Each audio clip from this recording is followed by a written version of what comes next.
Good morning. हर घर पाठशाला कार्यक्रम कक्षा 10-1 विषय राजनीति विज्ञान की कक्षा में आप सभी बच्चों का स्वागत।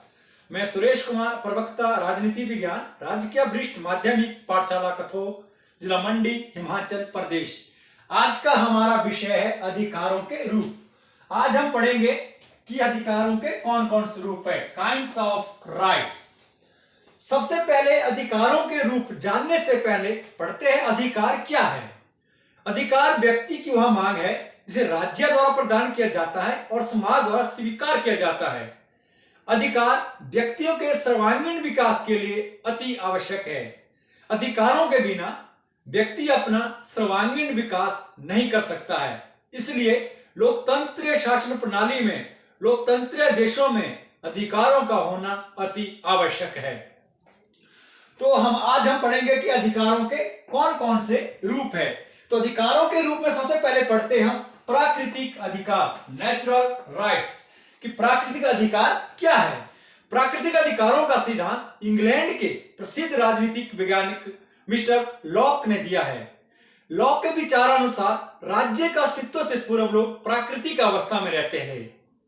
प्राकृतिक अवस्था में प्राकृतिक कानून प्रचलित था और लोग कुछ प्राकृतिक अधिकार प्राप्त थे, जैसे कि संपत्ति, जीवन और स्वतंत्रता का अधिकार।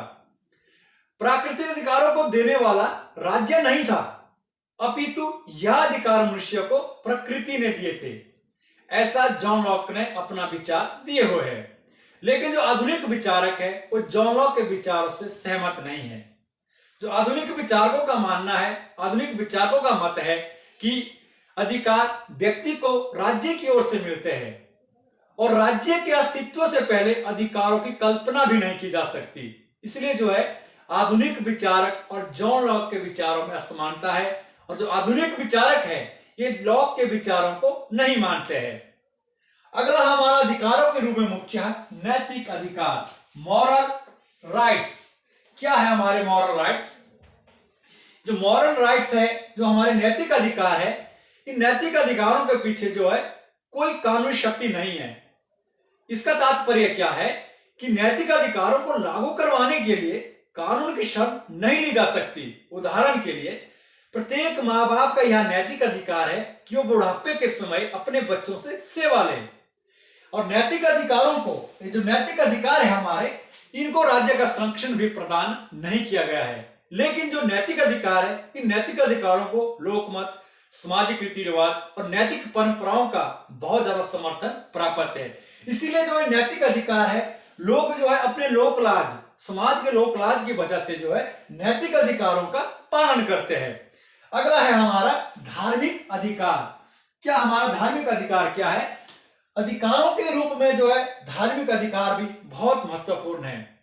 भारतीय संविधान के अनुच्छेद 25 से 28 के मध्य भारतीय नागरिकों को धार्मिक स्वतंत्रता दी गई है। इस धार्मिक अधिकार में क्या कहा गया है कि भारत का नागरिक स्वतंत्र है, वो किसी भी धर्म को माने, किसी भी धर्म को त्यागे, भारतीय नागरिक को पूर्ण स्वतंत्रता दी गई है। तो इस प्रकार जो धार्मिक अधिकार में जो है भारत के नागरिक को महत्वपूर्ण धार्मिक स्वतंत्रता प्रदान की गई है। अगला जो हमारा अधिकारों के रूप में है वो है हमारा वैधानिक अधिकार, लीगल राइट्स। लीगल राइट्स क्या है? वैधानिक अधिकारों के पीछे जो है कानून की शक्ति है। इसका अर्थ क्या हुआ कि जो हमारे वैधानिक अधिकार है इनको लागू करने की जो है कानून की शक्ति है। इसका मतलब हुआ कि यदि कोई व्यक्ति वैधानिक अधिकारों को उल्लंघन करता है तो उसे कानून के अनुसार जो है दंड दिया जा सकता है। साफ है कि वैधानिक अधिकारों को कानून का जो है संरक्षण प्राप्त है। जो हमारा वैधानिक अधिकार है, वैधानिक अधिकारों के आगे भिन्न भिन्न प्रकार है। जो पहला है वो है सामाजिक अधिकार, सोशल राइट्स। क्या है सामाजिक अधिकार? जो सामाजिक अधिकार है ये व्यक्ति के जीवन के लिए बहुत महत्वपूर्ण है।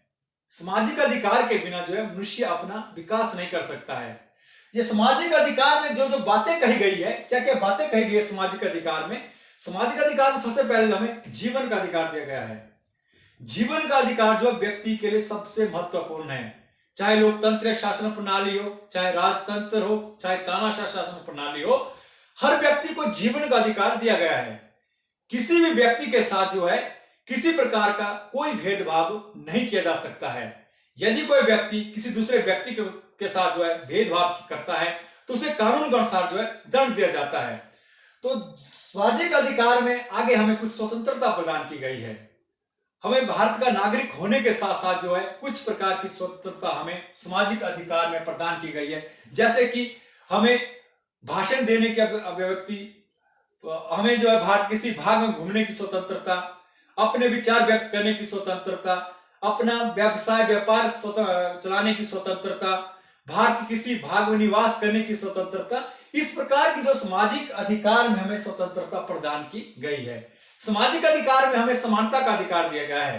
समानता का अधिकार का अर्थ क्या है कि सभी व्यक्ति जो है किसी भी व्यक्ति के साथ जो है भेदभाव नहीं किया जा सकता है। ना तो धर्म, जाति, वंश इत्यादि के आधार पर किसी व्यक्ति से कोई किसी प्रकार का भेदभाव नहीं किया जा सकता है। यह सामाजिक अधिकार में हमें समानता का अधिकार प्रदान किया गया है। सामाजिक अधिकार में हमें अधिकार दिया गया है शिक्षा का अधिकार। शिक्षा का अधिकार मनुष्य के जीवन में सबसे महत्वपूर्ण अधिकार है। शिक्षा मनुष्य को अंधकार से उजाले की ओर ले जाती है। अगर मनुष्य को शिक्षा ही ना दी जाए तो मनुष्य का जीवन अंधकार में हो जाएगा। इसी कारण जो है भारतीय संविधान के अनुच्छेद 21A में शिक्षा के अधिकार का प्रावधान किया गया है। इस अधिकार में यह बात कही गई है कि 6 से 14 वर्ष की आयु के बच्चे को निःशुल्क और अनिवार्य शिक्षा प्रदान की जाए। तो इस प्रकार जो सामाजिक अधिकार में शिक्षा का अधिकार सबसे महत्वपूर्ण अधिकार है। अगला जो हमारा वैधानिक अधिकार का भाग है वो है राजनीतिक अधिकार। राजनीतिक अधिकार जैसे शब्द से स्पष्ट होता है कि राजनीतिक कार्यों में चाहे प्रत्यक्ष और अप्रत्यक्ष रूप से भाग लेने की प्रक्रिया को राजनीतिक अधिकार प्रदान किया गया है। राजनीतिक अधिकारों में जो है व्यक्ति को सबसे पहले मताधिकार का अधिकार दिया गया है। जिस व्यक्ति की आयु 18 वर्ष पूर्ण हो जाती है उसे बिना किसी भेदभाव के मत देने का जो अधिकार दिया जाता है, वोट देने का जो अधिकार दिया जाता है, उसे कहते हैं मताधिकार। राजनीतिक अधिकार में मनुष्य को, व्यक्ति को चुनाव लड़ने का अधिकार दिया गया है। भारतीय नागरिक को जो एक निश्चित आयु पहुंचने के पश्चात जो है चुनाव लड़ने के लिए स्वतंत्र है। उदाहरण के लिए हमारे देश में लोकसभा और विधानसभा का चुनाव लड़ने के लिए जो है 25 वर्ष की आयु निर्धारित की गई है। इसी तरह राष्ट्रपति का चुनाव लड़ने के लिए हमारे देश में 35 वर्ष की आयु निर्धारित की गई है। जो इस निश्चित आयु को पहुंच जाता है वह स्वतंत्र है कि वह चुनाव लड़ सकता है। लेकिन इसके साथ साथ चुनाव लड़ने के साथ साथ जो है कुछ योग्यताएं भी निर्धारित की गई है। जो व्यक्ति, जो नागरिक इन योग्यताओं को पूर्ण करता है उसे चुनाव लड़ने की स्वतंत्रता प्रदान की गई है। राजनीतिक अधिकारों में हमें अधिकार दिया गया है राजनीतिक दल बनाने का अधिकार। हमारे देश में बहुदलीय शासन प्रणाली को अपनाया गया है, इसलिए हमारे देश में अत्यधिक राजनीतिक दल पाए गए हैं। चुनावों में जो है राजनीतिक दल का होना अति आवश्यक है। लोकतंत्र शासन प्रणाली में अगर राजनीतिक दल ही नहीं होंगे तो उस लोकतंत्र शासन प्रणाली का कोई महत्व नहीं है। इसलिए हर व्यक्ति को, देश के हर नागरिक को राजनीतिक दल बनाने का अधिकार है। लेकिन चुनाव आयोग के द्वारा उसके कुछ मापदंड, प्रारूप रखे गए हैं। जो उन प्रारूप को, उन मापदंडों को पूरा करता है वो व्यक्ति जो है राजनीतिक दल का निर्माण कर सकता है। इस प्रकार जो है राजनीतिक अधिकार हमें प्रदान किए गए हैं, पॉलिटिकल राइट्स जो है प्रदान किए गए हैं। अगला है हमारा आर्थिक अधिकार।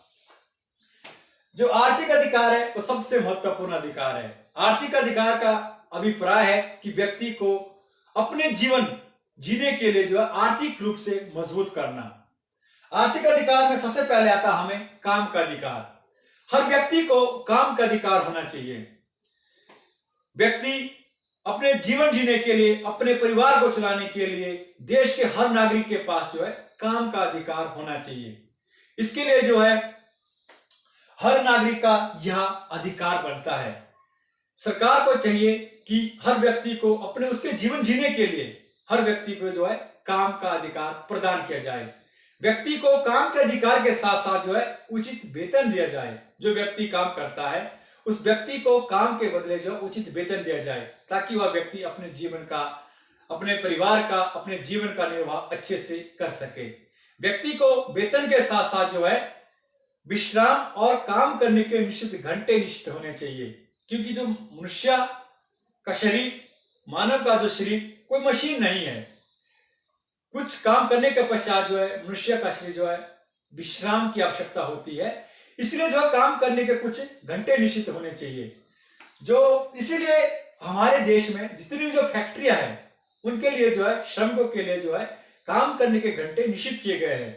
इसी तरह हमारे देश में सरकारी हो चाहे गैर सरकारी संस्थान हो, काम करने के घंटे निश्चित किए गए हैं। और विशेषकर विश्राम के अधिकार के संबंध में सप्ताह में एक दिन विश्राम की जो है व्यवस्था की गई है। इस प्रकार जो आर्थिक अधिकारों में हमारे देश में ये चीजें व्यवस्थित की गई है। अगला है हमारा है मौलिक अधिकार, फंडामेंटल राइट्स। अधिकारों के एक श्रेणी में मौलिक अधिकार भी एक अलग श्रेणी है। मौलिक अधिकार जो है भारतीय संविधान के भाग 3 अनुच्छेद 14 से लेकर 32 तक 6 प्रकार के मौलिक अधिकार भारतीय नागरिकों को दिए गए हैं।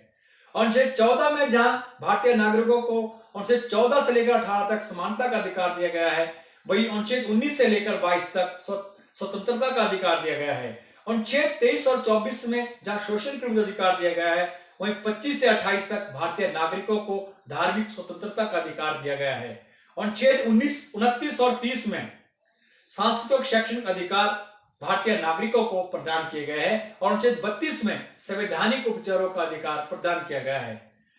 अनुच्छेद 32 में जो संवैधानिक उपचारों का अधिकार भारतीय नागरिकों को दिया गया है, यह सबसे महत्वपूर्ण अधिकार है। संवैधानिक उपचारों के अधिकार के तहत यदि कोई व्यक्ति हमारे जो मौलिक अधिकारों का उल्लंघन करता है, तो हम संवैधानिक उपचारों के अधिकार के तहत अनुच्छेद 32 के तहत सर्वोच्च न्यायालय या उच्च न्यायालय की शरण में जा सकते हैं। इसीलिए तो डॉक्टर भीमराव अंबेडकर ने इस संवैधानिक उपचारों के अधिकार को हृदय की आत्मा कहा है, क्योंकि जिस प्रकार आत्मा के बिना शरीर का कोई अस्तित्व नहीं है, उसी प्रकार इस संवैधानिक उपचारों के अधिकार के बिना मौलिक अधिकारों का कोई अस्तित्व नहीं है। इसीलिए इस संवैधानिक उपचारों के अधिकार को डॉक्टर भीमराव अंबेडकर ने हृदय की आत्मा कहा। तो आज का हमारा जो टॉपिक था वो यही था कि अधिकारों के कौन कौन से रूप है। काइंड्स ऑफ राइट हमने पढ़ा कि अधिकारों के कौन कौन से रूप है। हमने पढ़ा प्राकृतिक अधिकार, हमने पढ़ा नैतिक अधिकार, हमने पढ़ा धार्मिक अधिकार, हमने पढ़ा वैधानिक अधिकार, और वैधानिक अधिकार में हमने पढ़ा कि कौन कौन से इसके प्रकार है। सामाजिक अधिकार, राजनीतिक अधिकार, आर्थिक अधिकार और मौलिक अधिकार। आज का जो हमारा विषय था वो इसी पर था, अधिकारों के भिन्न भिन्न रूप। धन्यवाद।